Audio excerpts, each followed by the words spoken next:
Hi everyone, it's Kelly from Kelly's Bead Boutique. So I got up at 2:30 this morning because, there's a lot going on right now and I couldn't sleep. So I thought, well, what am I going to do? I might as well just come to the store. So I've been filming videos like crazy at the store this morning. Do I look a little tired? I am. Anyway, do you ever have to make a gift for somebody and you just don't know what to make them? Well, I have the perfect gift. And I think I'm looking at myself more than I'm looking at the camera. So it's because I'm exhausted. So please forgive me. So I have the perfect gift. This one is called my Ravishing Rivoli Bracelet. It fits everybody. It's really, really nice on. See, I didn't use the word cute. I always say that word. So if you want to see me, come and join this tired old broad and we'll make this really great bracelet together.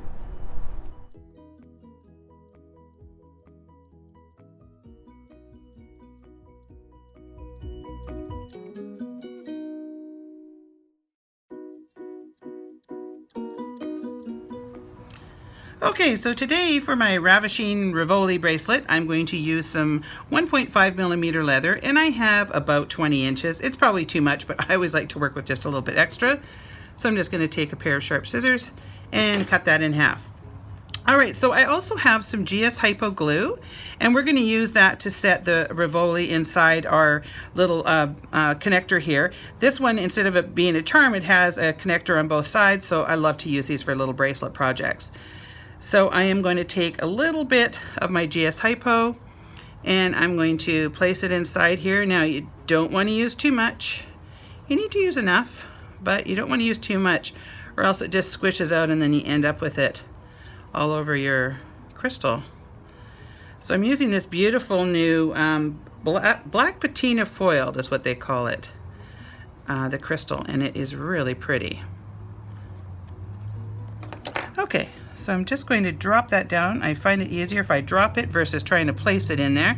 So then I just kind of hold it gently for a second or two to kind of seat it in there, and then I put it aside to dry. All right, so also today we're using a little, one of my tubes for making a barrel knot. And you know how much I love my barrel knots. And I'm also going to be using one of these little silicone, I don't even know what they call these. They're like a little silicone slider. So it has just metal on the outside and silicone on the inside, which helps this move along, which is kind of nice. A couple little jump rings, some tiny little baby tassels, which I just love. And I have some little crimp pins. And I've got my leather, which I will start with. Okay, so the first thing I'm going to do is I'm going to place my leather inside my little connector here. And I just sort of offset it a little bit. So you don't need that much. That's maybe like 1.5 inches or 2 inches or so. And I'm going to place my little tube inside between the two pieces of leather. So now I'm always working towards my left hand. So I'm going to take the long one and I'm going to go around once, twice, 3 times. So working towards my left hand. I'm then going to take the leather and place it through the back end of the tube. And if it's a little blunt like this one is, just kind of flatten it down a bit, push it through the end, and then pull your tube out.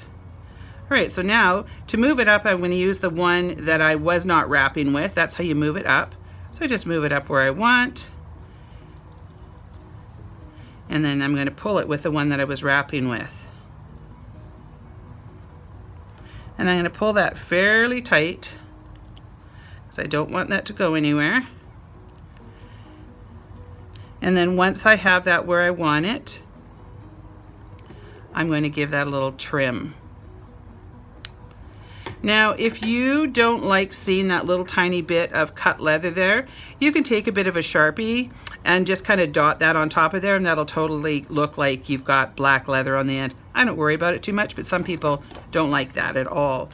So now I'm going to take a little bit of my glue and I'm just going to put it where that knot ends there. And that's just to secure it, to make sure that it's not going to go anywhere. So now I'm going to repeat on the other side. So I take my leather, pop it through, pull down about 2 inches, take my tube, place it between the leather, take the one that's furthest away from me, bring it towards me and around towards my left hand, going once, twice, 3 times, take the end of the leather, pop it through the tube, and pull out, and then you can remove the tube. Now you can see I'm always holding that knot. I think a lot of people lose their knots because they don't hold on to them. So make sure you're always holding on to that knot. So I pull that up to where I want it, and then I start pulling with the leather that I was wrapping with. And you can pull that fairly tight, but you do have to be careful. Leather can break on you if you pull too tight. So once I get that where I want it to, I'm going to give it a little trim. And then I'm going to take my glue and put a little glue right in that little area of the knot. That just gives it that little extra protection again. All right, so now before I get started on these ends, what I like to do is give these a nice sharp trim. It gets it a little bit easier to go through the little silicone slider there. So I'm going to take one end and place it through, and then I'm going to take the other end going the opposite direction. Now if you don't trim them, it can be a little hard. Now the way I find that works easiest is if you take this, push it through the hole a little bit, grab your leathers, and then try to pull the little slider over top. You see how I'm pushing the slider over top versus trying to push the leather through. I just find it really hard to do that. Okay, so I sort of center that up. Now you can sort of, measure this, I suppose, but what I do is I make sure that I can get it over my hand. So we have a lot of excess leather here, so what you can do is open it up all the way, if you'd like, and make sure that it goes over top of your hand, and then you sort of pull it sort of like that. I kind of grab with one finger and pull it like that, and I know if it's that big that I can get it over my hand.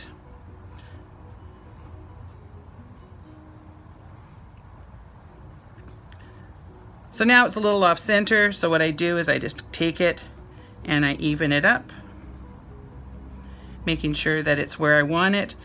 And I'm not going to make this for myself, I'm going to make it for the store. So I'm going to make it a little bit smaller because I have large hands and a very large wrist, so I'm going to make it so that pretty much anybody else can wear it. So now I'm going to trim these ends up. So I'm going to make them even. So that one I'm not going to trim off too much. I'm just going to take off that little end that I made sharp, and then I'm going to trim that to about there. Now I'm going to take these little crimp pins, which I really like, and these are just small little ones, and you place it over top, and what you do is I sort of pull the leather through to make sure that it's through there, and then I back it up so that I can't see it. Now you're only going to squish the middle section of this, so you want to take the end of your pliers and just squish in the middle section. You don't want to damage either end of that. So I flip it over and give it a good squish. So I go back and forth a couple times. You don't need any glue on these. They're nice and tight once you get it on there. And now I'm going to repeat on the other side. Okay, almost done. So now we're just going to embellish with our little mini tassels. So I'm going to take a jump ring. Now I've got a pretty thin jump ring. I usually like to use heavy ones, but on this one I'm using a thin jump ring because these have pretty small little holes. I'm just going to add my little tassel and do that up, and make sure that's nice and snug so you don't lose your tassels. And there we go. There's our ravishing rivoli leather bracelet. A cute kit, super easy to make, and you can whip these suckers up in no time flat. So I'm going to have a kit available with a bunch of different colors, and I will have that in a link below. So make sure if you enjoyed this video that you give me a like, leave me a comment. I love to hear from everybody. And please make sure to subscribe to my channel and press the little bell so that you know when I'm going to have a brand new video. And thank you so much for watching, and I will see you in the next one.